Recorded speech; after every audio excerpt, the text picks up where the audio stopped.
I'm not a detective, but this is insane. After all this evidence floating around online, David Burke is still not arrested by LAPD. You're telling me a 20-year-old superstar has a decomposed body found in his Tesla? People are posting receipts left and right, and yet, nothing?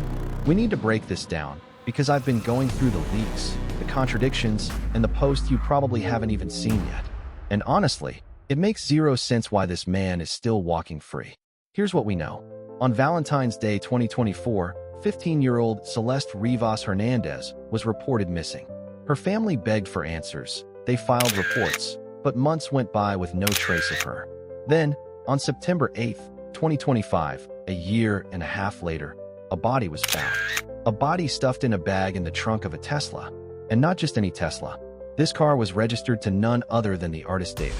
That Tesla had been sitting for weeks at a tow yard in South Los Angeles, after being impounded from outside a Hollywood Hills property tied to his manager. Sitting in a tow yard for weeks, and this guy acted like it was nothing, and was even planning on tours.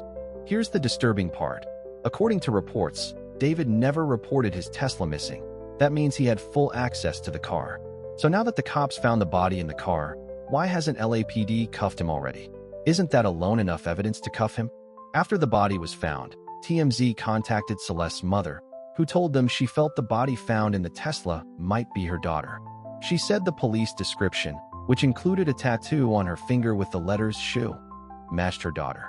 She also said her daughter was dating a guy named David. But here's the part that kills me. Her mother was aware that her 14-year-old girl then had a boyfriend, and she couldn't do anything to stop her. Now, here's where things got more messy. Celeste's brother, Matthew, told NBC that the family had long been aware of her alleged relationship with David.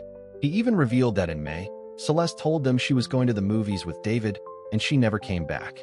Matthew also claimed David would regularly pick her up in that very same Tesla Model Y, the same one where her body was found more than a year later. This made me ask, why didn't this information push the LAPD harder back then, when she first went missing? If the family already suspected him, if they saw the Tesla and they knew about the boyfriend named David, or did they hid this information from the LAPD back then?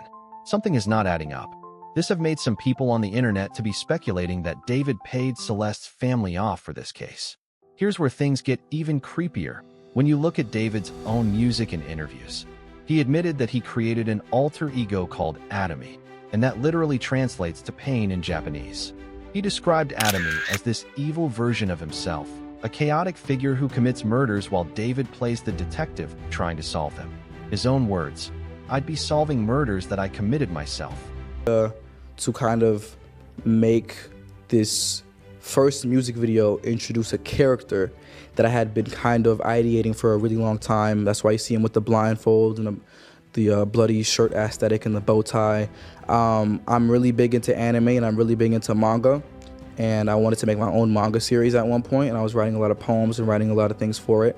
And a big part of that manga was an evil version of me named Atami, which means pain in Japanese.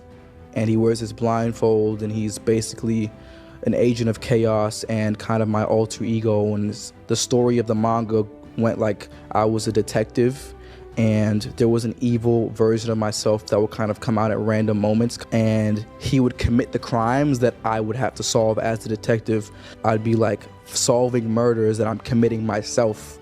He's holding the knife with the bloody thing. You get the girl who's basically like the ghost of the person that he killed. Was his first victim in the manga. And in his first music video, the imagery matched. Blindfold, bloody shirt, the ghost of a girl he supposedly killed. But it doesn't stop there. His songs are basically filled with what sound like confessions. In Romantic Homicide, he talks about a body being thrown into the trunk of a car. And remember, Celeste's body was found in the trunk of his Tesla. Coincidence? Maybe. Fans also noticed disturbing patterns in his unreleased tracks and performances.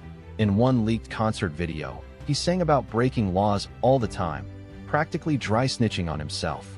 And in TikTok reposts, he even joked about killing girlfriends out of jealousy.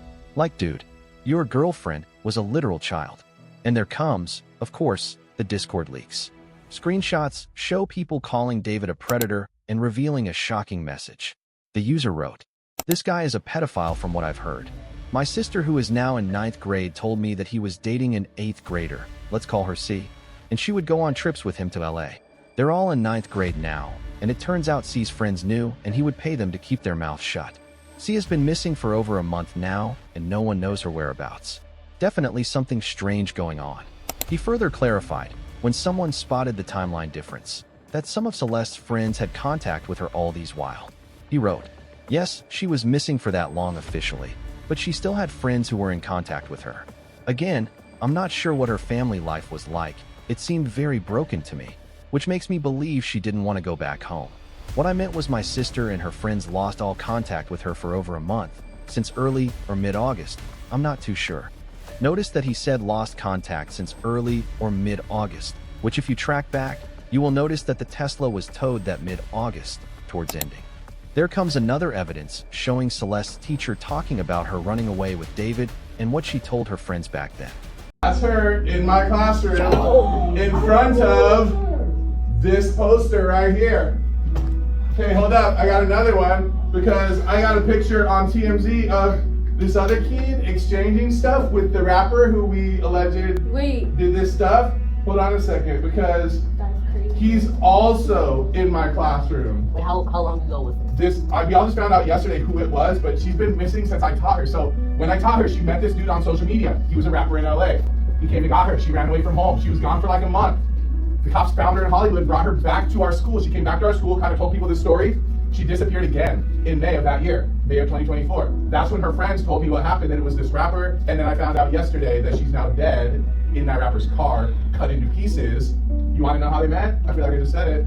Social media. Let's just be real here. David Burke was allegedly dating a minor, backed up with evidence. Period. In California, the age of consent is 18. 15 years old is not almost grown. It's a child. If this was any regular guy off the street, LAPD would have dragged him out of his apartment in handcuffs before the news even broke. But because he's famous, because he has a label, lawyers, money, he gets to keep touring, keep streaming, keep playing Fortnite like nothing happened. And don't forget the timeline contradictions. Celeste was reported missing in 2024, yet fans claim to have spotted her backstage with David's brother Caleb at one of D4vd's concerts in Silver Spring, Maryland on August 24th, 2025, just 2 weeks before her body was found in his Tesla. She was even spotted putting on the same Crocs in her missing poster. If true, that means he wasn't just with a missing person, he was hiding her. That would amount to kidnapping. That's already a crime on its own. So why the hesitation, LAPD? Why the special treatment? Although report shows that the LAPD's robbery homicide division raided the Hollywood Hills mansion tied to David. This wasn't even his own house. It was a luxury rental on Doheny Place, reportedly leased through his manager. And when investigators stormed the place, they didn't leave empty-handed. Sources say they walked out carrying computers and several other pieces of evidence straight into police vans. But here's the kicker. After the raid, D4vd's team allegedly ended the lease on that mansion, almost like they wanted to cut ties and disappear. Not verified, but I saw online that David and his team have left to a new location unknown to people now. So let's add this up. A 15-year-old linked romantically to a 20-year-old celebrity. Her body found in his car, which he never reported missing. A family that admits they knew about the relationship. Rumors of her showing up at his concerts while supposedly missing. And an LAPD investigation that seems frozen in time. None of this makes sense, unless David is getting the kind of protection that only comes with fame. And if that's true, then this case isn't just about one artist. It's about a system that values celebrity over justice. What do you think, guys? Should David already be behind bars? Or is there more to this story that we don't know yet? Drop your thoughts below in the comment. And trust me, this isn't the end. I'm still digging. I'll be following every single update. And in my next video, I'm exposing the receipts the mainstream media ignored and connecting dots no one wants you to see. So if you want daily scandal breakdowns and first access to leaked evidence, make sure you hit that like button and subscribe. You don't want to miss what's coming next. Note that everything said in this video is from public perspective. As I said earlier, I'm not a cop and I can't teach LAPD their job. Peace out.